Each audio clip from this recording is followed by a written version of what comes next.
Hello, good afternoon, everyone. Thank you for taking the time to join our first accessibility webinar. We're excited to host this for you today. My name is Chitra, and I work in the accessibility team. Before we get started, I'm going to give you the URL for the live captions. For those of you who need live captions, please go to aka.ms/webinar captions. It's all one word. I'm just going to repeat that, and you will see in the display too. It's aka.ms/webinar captions. I'm going to talk a little bit about what we're going to cover today. So you're going to learn about how to create inclusive contents with accessible slides and the languages using the PowerPoint features. It's going to be an exciting webinar. We started this webinar series with a goal to help everyone to gain the accessibility knowledge so you can create more accessible contents. Please keep in mind that if we do not deliberately make efforts to create inclusive content, to include people with disabilities, then we may unknowingly exclude them. So please learn this webinar. It's going to be super exciting. I'm excited to have Peter Wu next to me from the PowerPoint team. So he's going to show you some of the new features in PowerPoint that would make it easier for you. Enjoy watching this. Towards the end of the session, the last 10 to 15 minutes, we will dedicate to answer any questions that you have. We started a Yammer group for this. Post all your questions at aka.ms/post questions. It's one word. It's aka.ms/post questions. So this is a Yammer group. Go to this shortened URL and post any questions you have throughout the webinar. We'll get to it to the end. With that said, I'm going to toss it over to Peter. Thank you so much, Chitra. Hi, I'm Peter Wu from the PowerPoint team. I'm so excited to be here today to talk to you about how you can present more inclusively with PowerPoint. To start off with, if people need to download this presentation to follow along on their own device, please scan the QR code now. That way you can more easily follow along as I talk to you about this. Microsoft's mission is to empower every person and every organization on the planet to achieve more. Every person empowered in every context. And in order to achieve this mission, we need to include people with disabilities. Imagine you're about to present at a conference and you're looking out at the crowd and you're just amazed at that so many people took the time out of their busy schedule to come and hear you talk. Now, would you ask like 1/5, like 20% of these people to get up and leave? Of course not. But that might be what you are unintentionally doing if you create content and present it in a way that's not accessible. Studies show that about 75% of us are visual or spatial learners and thinkers. And about 70% of us think in terms of words with some overlap. And so when people talk to an audience, they often use visuals to help tell their story. And PowerPoint has become the ubiquitous way that people present with visuals. So they create very rich content, including the words, pictures, diagrams, charts, videos, and then present this information to their audience, and then their audience consumes it.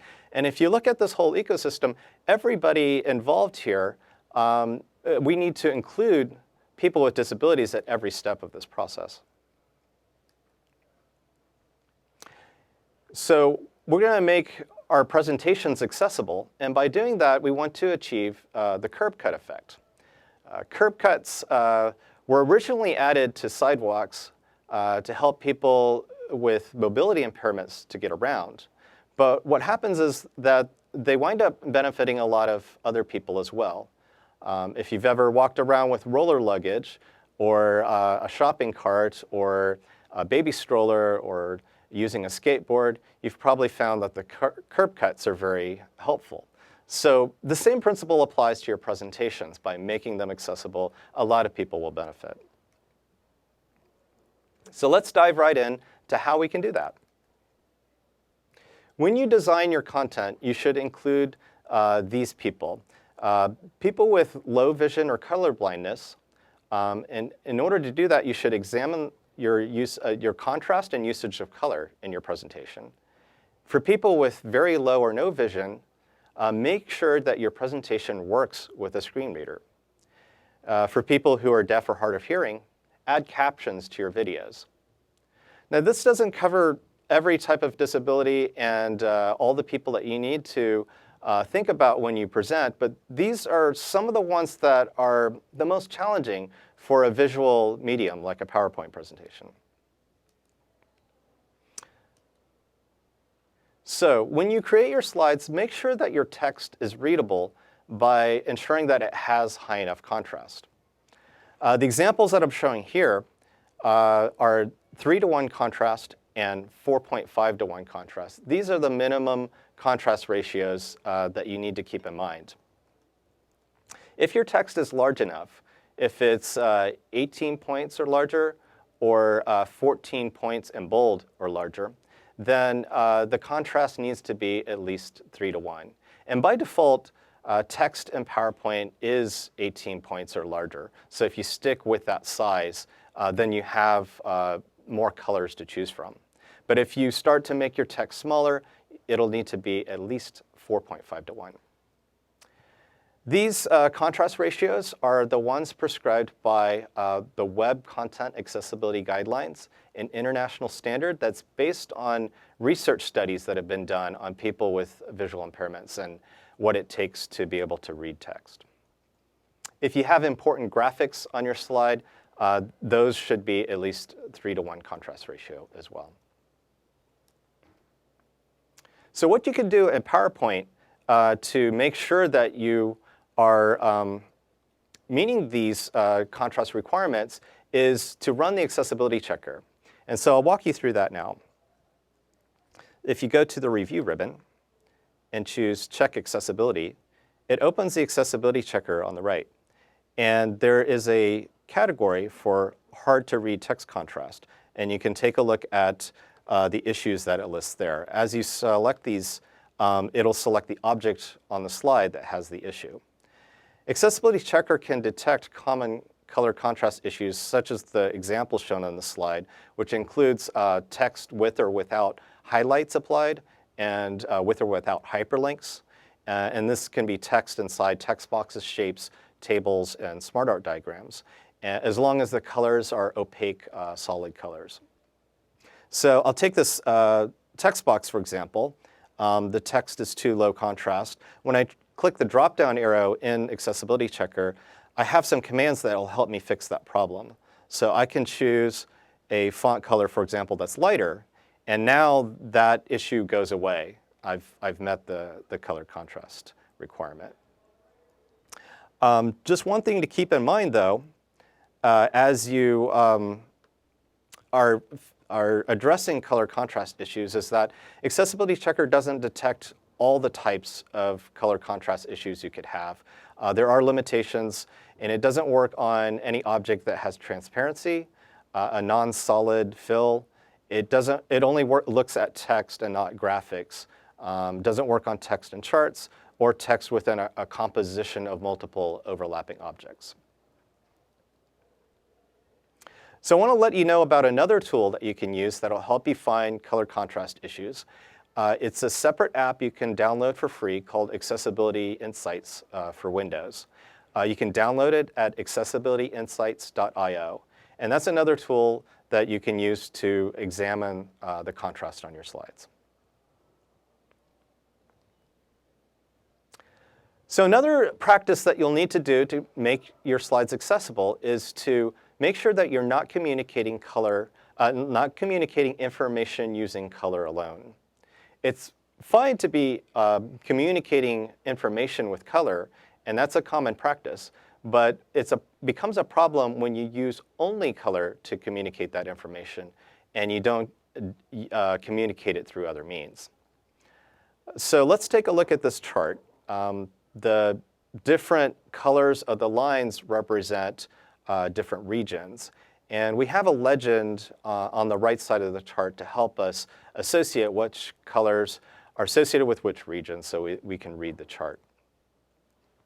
When this becomes a problem is for the 8% of males and about 0.5% of females that are colorblind, it can be difficult to differentiate these different colors. So to help us spot these issues, I'm going to use the operating system's grayscale mode. So I'm on Windows 10, and I can go to the Ease of Access Center under Settings, and go to Color Filters, and turn on Color Filters, and choose the grayscale filter. So now when I go back to that slide and I try to read it, now it becomes very apparent that I can't tell which line is for which region. So I used the operating system setting in Windows 10. If you're on the Macintosh, there is also a grayscale setting under System Preferences, Accessibility Display. So what should you do about this? Well, there's a few different techniques you can use. One is to communicate the information through, let's say, shape. In this example, I've added what are called markers to the line chart so that we can tell which line is which. Another technique is to use text. And in this case, I'm using direct labeling of the lines in the chart with text rather than using a legend. And now I can tell which line is for which region. Okay, so I'll turn off the filter and we can continue. So the next thing you need to do is to make sure your presentation works with a screen reader. So here's a slide that I've laid out that describes a simple process for what to do after your account has been hacked. And I think I did a pretty good job of designing the slide. There's 3 steps to the process, and I've laid out the slide so that you can easily understand what these 3 steps are. But let's listen to what this slide sounds like when read by a screen reader. Slide 23. What to do after your account is hacked. Slide. A picture containing keyboard description automatically generated. Image. Text box 4. Text box. Transfer assets from your old account to your new account. Coins. Graphic. Text box 5. Text box. Closed your old account. Arrow. Right 10. Shape. Credit card with red X on it. Grouped object. Credit card with green plus sign on it. Grouped object. Rectangle 18. Shape. Freeform. Shape 22. Shape. Freeform. Shape 23. Shape. Title text box. Text box. What to do after your account is hacked. Freeform, shape 24, shape. Freeform, shape 25, shape. Text box 3, text box. Create a new account. Freeform, shape 26, shape. Freeform, shape 27, shape. Now, it is really hard to tell what's going on. I don't know what the message is on that slide. It's read out a lot of stuff and it didn't make much sense. So let's try to understand what's going on there.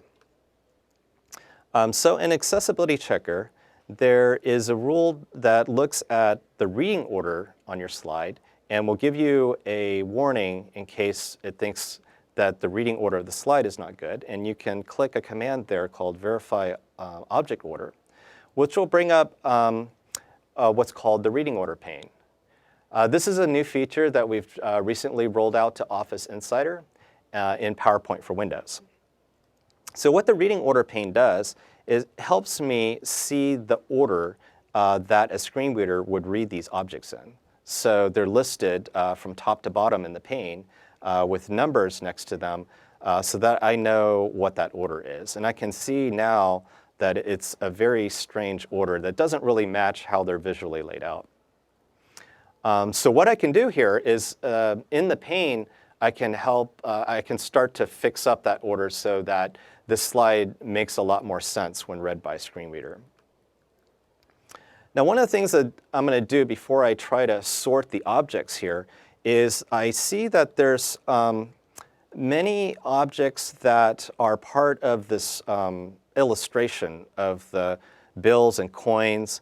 And you know, I don't need to know about all those pieces. I just want to describe the whole illustration to the user. So what I can do is multi-select all those objects, and I can use the group command to make one object out of them. And then that's just going to be much simpler for somebody to understand. And when I do that, the object appears in the reading order pane, and it has a warning symbol next to it. Well, what's happening there is that there's a group, but there's no description for it. So the screen reader user won't know what this is. If I click on this object, what I can do is add a description. So I can say, like, assets transferring, for example. And now, as the screen reader user navigates to that, they'll get a meaningful description. So let me take a look at some of these other objects that have the warning symbol on them. This rectangle, I don't know how I describe it. It's just kind of a frame around the diagram. What I can do is just, I don't want that object to be read at all. I can uncheck it. And what happens is that object now becomes decorative and won't be read by the screen reader. And then there's one more object with a warning sign. If I click on this, I'll find that there is alt text, a description for this object that was generated automatically by our auto alt text service. And this service uses machine vision to understand what's in the picture, and it does quite well on certain types of objects that it's trained to recognize. But in this case, it was a full screen, rather abstract image, and it didn't get it right in this case.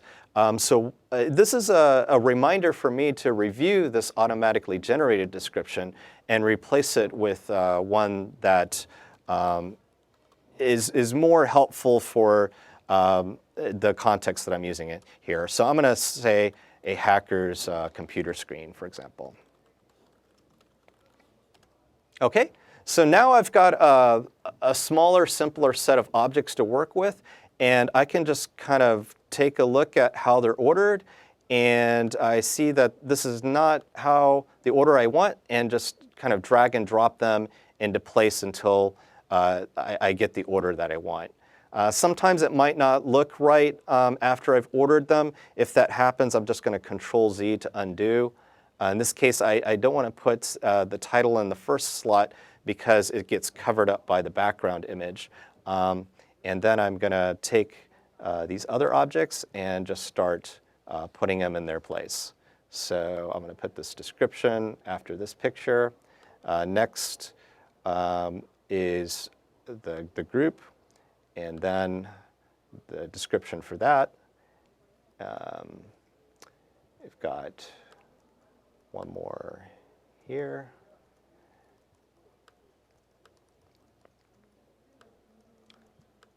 Put that here.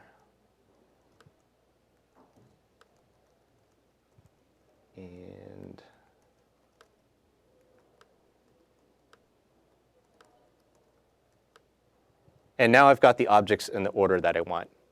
So the reading order pane just makes that process so much easier for you. So now let's listen to what the experience is after I've done that. Slide 25. What to do after your account is hacked. Slide. A hacker's computer screen. Image. Title text box. Text box. What to do after your account is hacked. Decorative. Shape. Credit card with green plus sign on it. Grouped object. Text box 3. Text box. Create a new account. Coins and dollar bills transferring. Grouped object. Text box 4. Text box. Transfer assets from your old account to your new account. Credit card with red X on it. Grouped object. Text box 5. Text box. Closed your old account. So now everybody can understand the slide. OK, so for my next slide, I want to use this metaphor to communicate my message. I want to talk about all the incredible obstacles we've overcome, and I'm going to use this metaphor, no mountain is too high. And to really communicate this message, I want to insert an image that's going to help make my point. So I've got this great image of a mountain I'll insert here. And as soon as I insert that, the Design Ideas pane pops up. This is the PowerPoint Designer service, which will automatically help me format that slide to make it look much better. Now, it gives me these very professional-looking designs that I can choose from, and all I have to do is click once to apply that design. Even if I had the artistic sense, to come up with a design like this, it would take me a lot of work and a lot of fine movements in order to format it in this way. So this is a huge time saver, especially for, let's say, somebody with mobility impairments that can't use the mouse. Millions of slides are made more beautiful every day using Designer, and we are constantly updating the service so that it can do more and recognize more types of content on your slide and give you more different kinds of suggestions about how to make your slides look better. So I want to point out one thing about this slide that was reformatted using Designer. It included this arc graphic, which is kind of nice. It's a kind of an accent on the slide.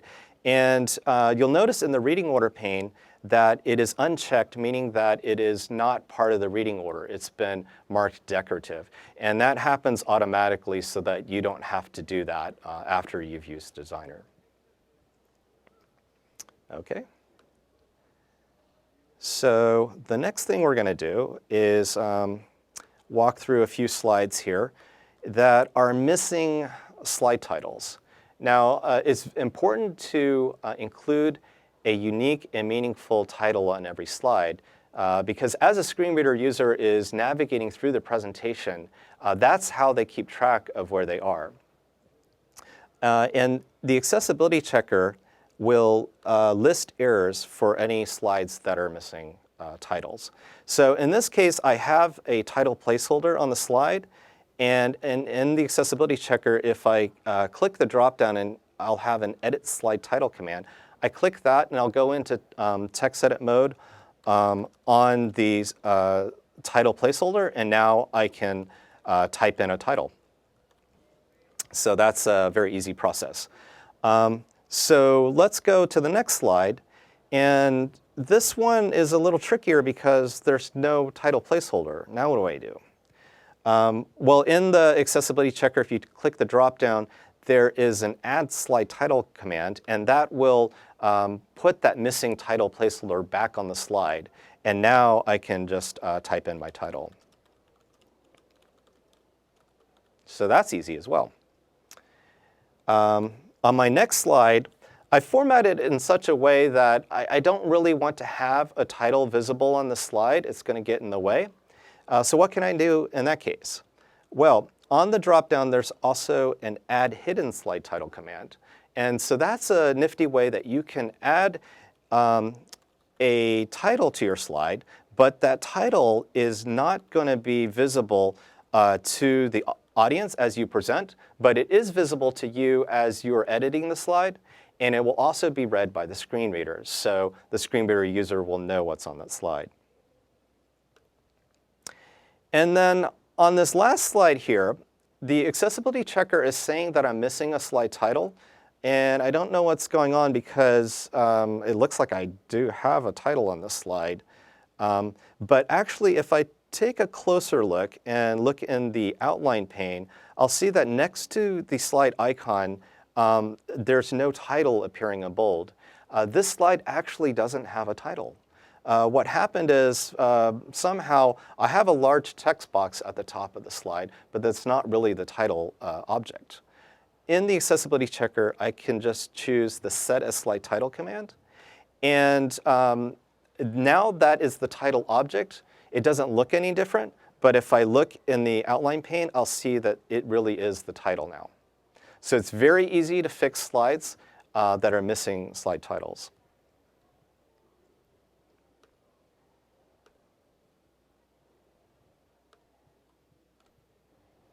One more practice you should do to make sure your slides work well with the screen readers, to make sure every table has a header row.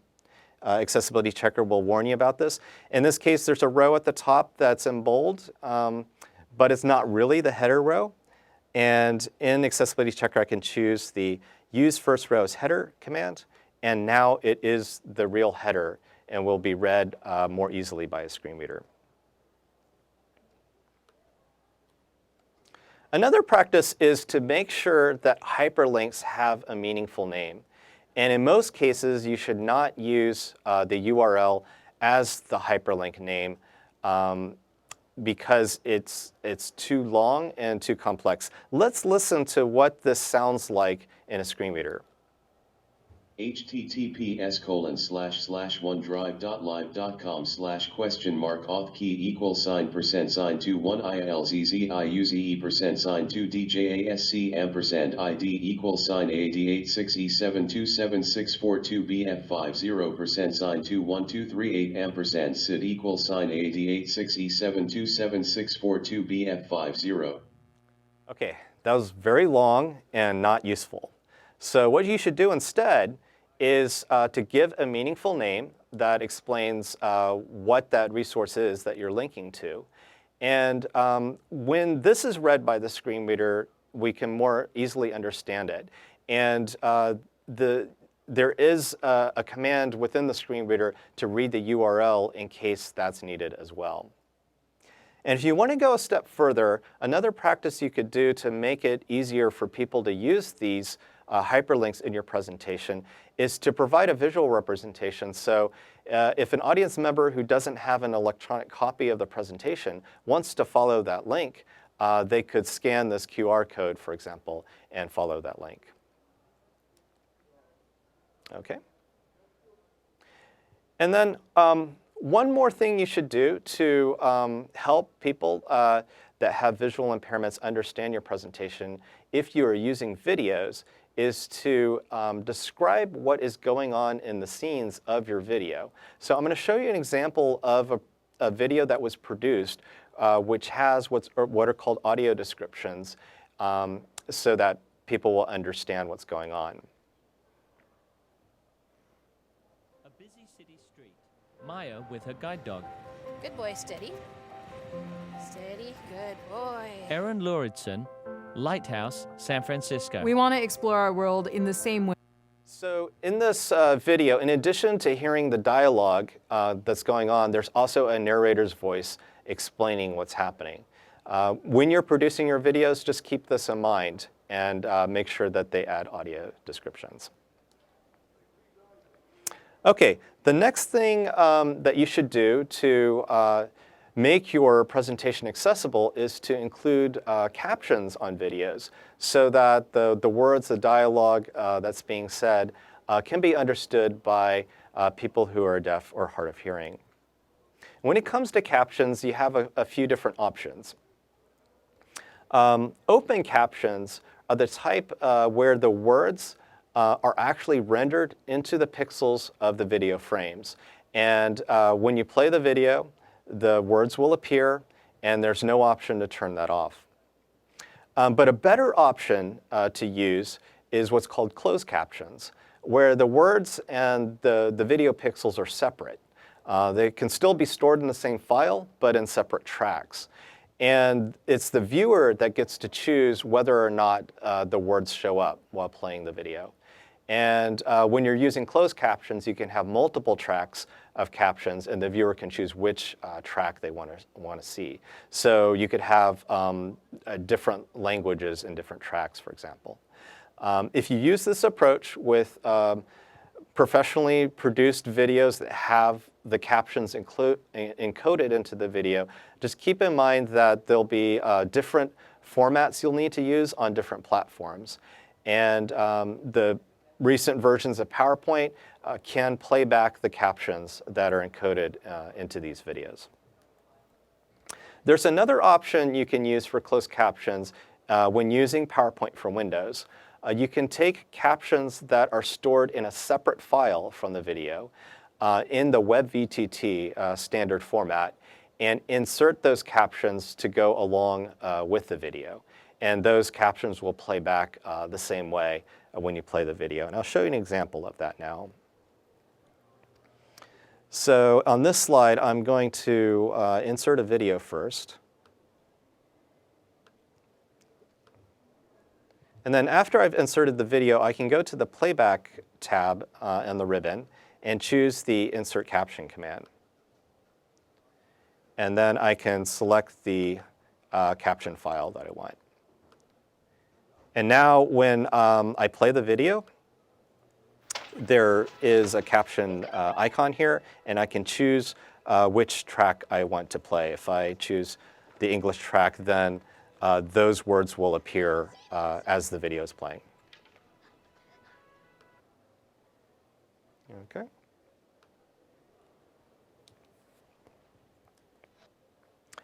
And then if you are uploading your video to an online service, like YouTube, Vimeo, or Microsoft Stream, you can then embed that online video into PowerPoint and have it play there.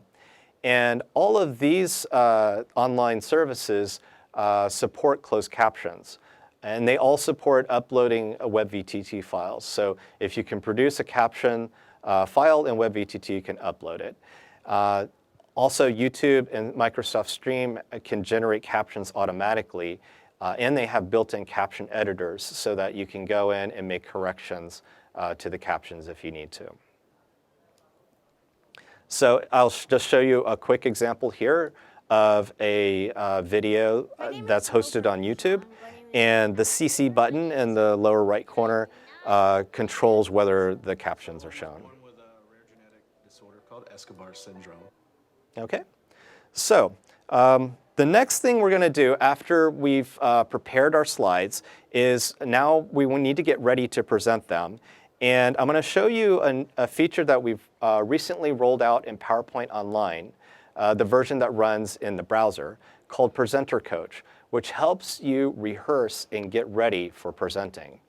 So I'm going to go to the browser here, and I've got my presentation open. And on the slideshow ribbon, I can click the Rehearse with Coach button. And that'll start up the slideshow mode in PowerPoint Online.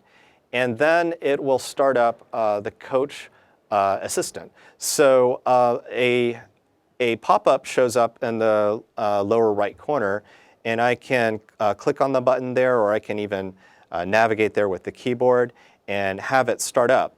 And now, as I am practicing my presentation, it will give me helpful tips to help me improve how I'm speaking. So for example, I want to talk about this presentation that is going to help you present to disabled people. And as I am describing this, it's going to pop up helpful hints. For example, I've used some terminology here that is not inclusive, and it's giving me that hint. So if I'm like really nervous and I start talking really fast, and then it can recognize that and let me know that I should slow down and control my pace. So when I'm done rehearsing with my presentation, it will give me a report to let me know how I've done. And so this will highlight certain things like whether I kept a good pace and whether I used phrases that were not sensitive. So in this case, it's letting me know that people with disabilities is a better way to phrase it than the way that I did. So now I know. So that's great. So this is an exciting new feature. It uses speech recognition and AI to help you become a better presenter. So now I want to go and start my presentation. So one of the things you can do is co-present with people with disabilities. So if you're preparing your slides, you want to keep that in mind, that if somebody else is presenting for you or with you, to make sure that they are able to do it. So here's a couple of tips if somebody is presenting with a screen reader. They'll need to be able to listen to the screen reader as they're presenting, but they don't want to have the audience hear the screen reader. So a good way to set this up is to use a wireless headset. That way they can listen to the screen reader and not have the audience hear it.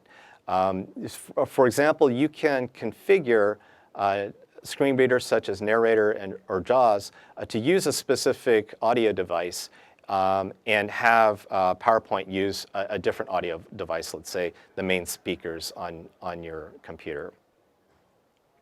Another tip that is helpful is to use a remote control to advance your slides. This is especially helpful for people with mobility impairments or visual impairments so that they don't have to keep going back to the podium to advance their slides.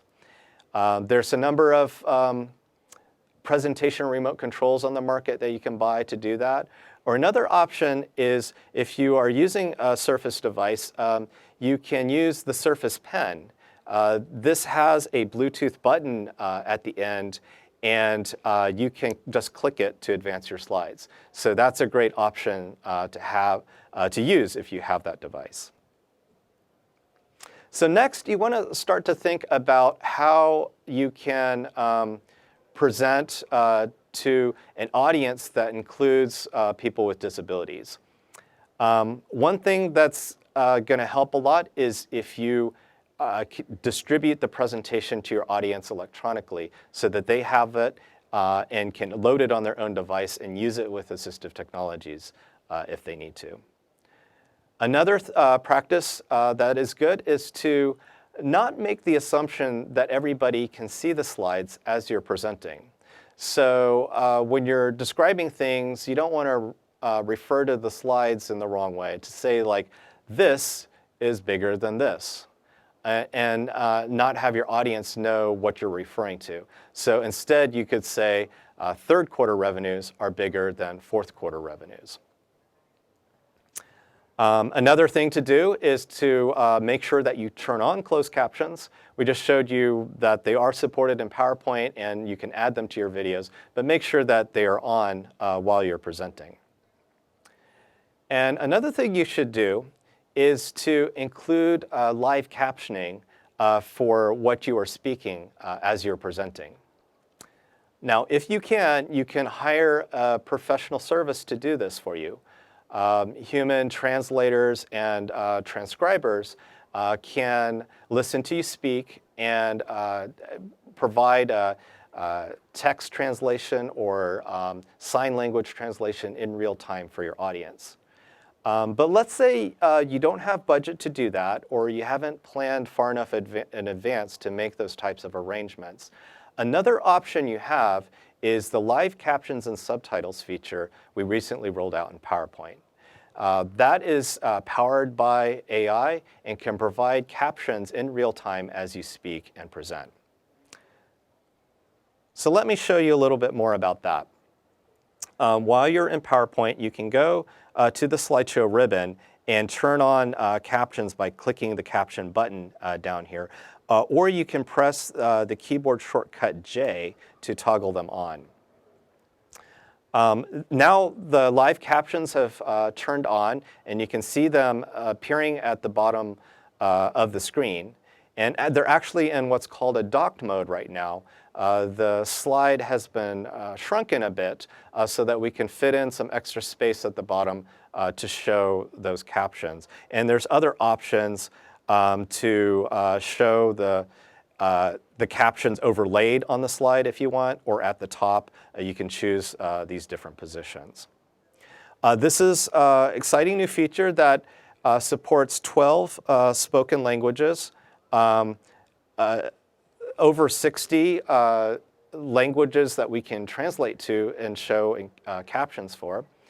And it works when you have an Office 365 subscription using Windows 10, Mac, or PowerPoint Online, the version that runs in the browser.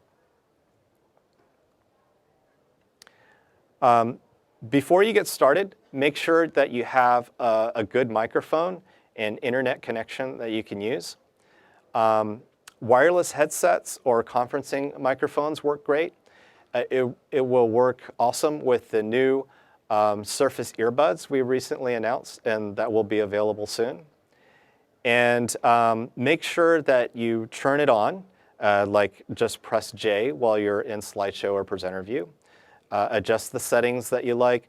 You can even adjust things like the color and the size through the operating system's control panel for closed caption settings.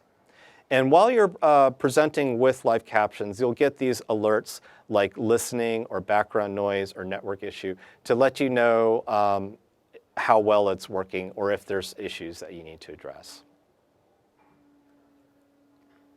The way it works is that when you start it up, the contents of your slide are uploaded to the service, and that allows the service to more accurately recognize the terminology that you're saying. The audio is streamed to Microsoft Speech and Translator services that can provide those captions and translations in real time. And your data is only used to provide the service and not other purposes. It's a fully Office 365 compliant service that meets industry certifications for security and privacy. So it's a great new feature. Make sure that you turn it on and use it in your presentations. So just to recap, you need to make your slides accessible. You need to rehearse to get ready when you present. And then when you present, you want to present inclusively and consider the people in your audience that have disabilities. I just want to share with you some additional resources that are in the end of this slide deck. You can go and take a look at it in more detail if you like. Every feature that I talked about today, you can take a look at this slide to know which versions of PowerPoint they're available in. And then on this slide, we have links to where you can learn more. Accessibility webinars, similar to this one, are included in the first link. And then there are some help and support articles that explain some more practices that you can do to create accessible presentations. And to contact us, if you have support questions, contact the Disability Answer Desk at aka.ms/DAD. If you have ideas for features you want to add, you can use user voice at aka.ms/accessibilityfeedback. And you can also reach us on Twitter at MSFTenable. Okay, thank you. Hey, so Peter, we do have some questions. I'm going to throw out some questions at you here. So let me read the first question. How do you determine the contrast ratio between two different colors to ensure you're meeting the ratio requirements, besides just using the grayscale mode to eyeball it? Okay, yeah, that is a great question. So we'll go back to the slides where we were working with color contrast. And in Accessibility Checker, it's telling me which objects do not meet the 3.1 or 4.5 to 1 contrast ratio. It's not actually telling me what the contrast ratio is, but it's picking out the text color and the background color and doing that comparison and letting me know if I met that threshold. Now, if you want to know the actual contrast ratio of two colors, that is not built into Accessibility Checker, but it is built into this Accessibility Insights application. So that is one way to do it. You can use the eyedropper tools to select the two colors you want to work with, and then it will display the contrast ratio of those two colors. Good. Can I sneak in my questions too? Yeah, absolutely. Okay, so I love the presenter coach. It's going to be extremely helpful for people like me to make sure we slow down the pace. So I don't find it in my PowerPoint. So where is this available? That is a great question as well. Presenter Coach is been rolled out in PowerPoint Online, which is the version of PowerPoint that runs in the browser. So it's not available in the other versions of PowerPoint at this time. Okay. So if you use OneDrive or SharePoint and you store your PowerPoint presentations online, then you can load them in the browser and you can use Presenter Coach from there. Okay, cool. There's one more question here. Is there a way to include a second audio track with descriptions in a video that participants with visual impairments can turn on, similarly to open captions that users can turn on or off? That's a great question as well. So the MPEG-4 video format does allow for multiple audio tracks. So at the time you produce the video, you'll need to encode the multiple audio tracks into that file, and then PowerPoint will let you select which audio track you want to use. So you could have one audio track with audio descriptions and another audio track without audio descriptions if you want. Good. Okay, the next question is the accessibility checker feature. Is it available in all of the Office applications? A great question as well. So the accessibility checker is available in PowerPoint for Windows, PowerPoint for Mac, and PowerPoint Online. It is not available in the mobile applications. In the mobile applications, you don't do as much authoring, and it's more for consumption of your PowerPoint presentations. So it's not available there, but you can access it in Windows, Mac, and Online. Got it. And you also can do the accessibility checker in Word and OneNote, correct? Yeah, that's right. It's available in several applications, including Word, Excel, OneNote, Outlook. Yeah. Cool. Awesome. The next question is, I can give the audience members a PowerPoint file. What other options do I have to make the presentation accessible to them? That is a great question. We get asked that a lot because depending on your audience and your deck, sometimes you don't want to give out the actual PowerPoint file. But there are other options if you're not able to do that. So one option you should consider is hosting the file online. If you use SharePoint and you're able to share with your audience via SharePoint, SharePoint has granular permissionings, and you can set it up so that people can view the presentation in PowerPoint online in SharePoint, but don't have the ability to download the PowerPoint file. So maybe that solution can work for you. Another thing you could try to do is set up an online broadcast of your presentation. In PowerPoint for Windows, when you go to the slideshow ribbon, there is a present online option. And when you use this, you distribute a URL to your audience members, and in the browser, they can load up a session where they can see the slides for the duration of your presentation. But when they're done, they don't have the PowerPoint file. This feature gives you the option of whether or not to allow the audience members to download the PowerPoint file. Another option is that you could save your presentation as a PDF, and you can distribute the PDF. Just keep in mind that transitions, animations, audio and video will not play in a PDF. So if that is okay for you, you can use that option. And in PowerPoint for Windows and in PowerPoint Online, when you save as PDF, we include what are called PDF UA tags, which make that PDF accessible to screen readers. Just make sure that you use save as PDF or export to PDF and not print. If you print and then choose PDF as your type of printer, that is a different type of thing that doesn't create an accessible PDF for you. Good, thank you. I just want to remind everyone where to send your questions in. We do have a Yammer group, so please go to aka.ms/post questions. It's one word, aka.ms/post questions. With that said, I do have some more questions for you. Oh, okay. So the next one is, I'll be doing a video recording of my presentation and have people watch the video. How can I make it accessible? That is a great question as well. And we're seeing that more in the education space where people are doing the flipped classroom.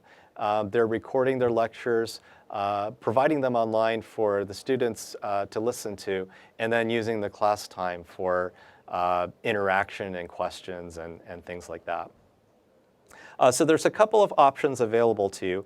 In PowerPoint for Windows and Macintosh, you have a record slideshow feature, and that lets you present and record. And what happens is everything is stored in your PowerPoint file, and a video or audio of you speaking is embedded into the slides of your file. And now you can distribute that PowerPoint file with the recordings, and people can play it back and hear those recordings. Now, if you don't want to distribute the PowerPoint file and you just want to distribute a video instead, you can take that recording and do export to video on that as well. And another option you have is that when you export, you can also save that video to the Microsoft Stream service. So what it'll do two things. It'll first export your video to, export your presentation to a video, and then it'll take the video and upload it to Microsoft Stream. Microsoft Stream is an intelligent online service for video for enterprises. So if I want to share the video just within my organization and not publicly, Microsoft Stream is a great way to do that. And it comes with a lot of Office 365 subscriptions. When I publish to Microsoft Stream, I can choose whether or not to allow people to, whether or not to upload my PowerPoint file along with that. And so the audience members can have access to the PowerPoint file as well. And Microsoft Stream is also able to generate captions automatically and upload captions from a file if you have that, and has a caption editor in case you need to make changes. Cool. Awesome. So I get this question personally a lot. So I'm going to throw out this question here. Yeah. How can I get the Office Insider features? Oh, that's a great question as well. So on the Account tab, so first of all, if you need to be an Office 365 subscriber. So if you are not already, you can go to office.com to learn more about how you can get an Office 365 subscription. And what that does is it gives you access to an up-to-date version of all the applications. So you don't have to worry about, am I on this version or that version? You're getting updated frequently with new versions and new features all the time. And so once you're on an Office 365 subscription, you can go an additional step and join Office Insider, which will get you an even newer build of the Office applications and give feedback on those before they're available to the general public. If you go to the File Account tab, there is an Office Insider button, and this is where you can go to set up Office Insider and choose which level you want to join. You can go to insider.office.com to learn more about Office Insider. Okay, all right. So we'll take a few more questions. So the next question that I have here is, can I share a PowerPoint presentation without allowing viewing of speaker notes? Oh, that's a great question. There isn't really a feature to hide or make those notes not accessible, but there is a feature I can show you called the Document Inspector. So, sorry, this is in Check for Issues. So you go to File, Info, Check for Issues, Inspect a Document. And what this will do is take a look at some of the non-obvious content that you might have in your presentation and see if you're really ready to share this presentation with your audience. And so it looks for lots of different things here. You can choose these checkboxes to see which types of things that it's going to scan for. And one of the types of things it'll scan for is the presence of notes. And if you do have notes and you want to remove them before you distribute, there is an option to do that. Just know that that is actually modifying your presentation. So if you save the file, you'll be saving it without notes. So you maybe want to keep another copy of your presentation that does have the notes. But you can do that before you distribute your presentation. Great. So we'll take one more questions because we just have 5 more minutes to wrap it up. Yep. So the question that I have is, will accessibility get easier if you use the inbuilt slides instead of just trying to just customize it? Will it meet all the Absolutely. requirements? Yes, yes, great point. The more that you stick with the defaults in PowerPoint, the easier the time you'll have just making them accessible. Now, you should always check your result at the end and use tools like Accessibility Checker, but the more you customize, then the more work you'll need to do to make sure that it's accessible. All right, thank you. Thank All you. right, we're going to wrap it up. Thank you everyone for joining. I hope you all enjoyed the presentation and learned a lot. Please make some effort to go ahead and use these features. And if you have any questions, please reach out to us. If you're interested in signing up for the future accessibility webinars, please add yourself to this distribution list. It's an internal distribution list. It's A11Y webinars. You can go to ID Web and add yourself. So we will have few webinars scheduled in the Feb. So if you're interested, please sign up for it. Thank you so much. We will send out this recorded session in a week's time to everyone who registered for this. I hope you all enjoyed it. Thank you so much. Thank you.